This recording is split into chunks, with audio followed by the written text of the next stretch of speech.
looks pretty good, right? Exactly. Retail looks very strong, and that's really encouraging that both on the revenue and the cost side here, things looked pretty good.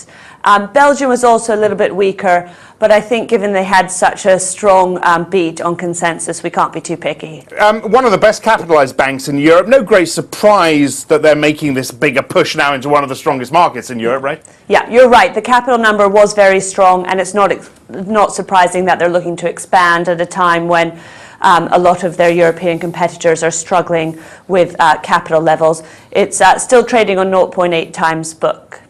Let's move on to Diageo. They had some pretty decent numbers this morning. Dividend up quite substantially. New boss Ivan Menezes. Big boots to fill on the back of Paul Walsh. Do you like what you see? I think it is pretty encouraging that they're sticking to the 3-year plan. I think it's encouraging that the pricing was so strong. I also think the other interesting thing to look at is really the developed markets are very strong, and they've been talking about a little bit of weakness. We're still talking about double-digit growth, but not quite as strong as the emerging market, and that's a pattern that we've seen really across, at Unilever and similarly. So it's big boots to fill. He's doing a good job, and he's really helped by the developed markets coming back on stream here. Okay, and the big story really this morning, another M&A deal, Schneider Electric and Invensys. That $5 billion deal is going ahead. Do you like it? I think what we've seen today is a good cash element, so you can have 75% in cash and pick a mix, which is also attractive.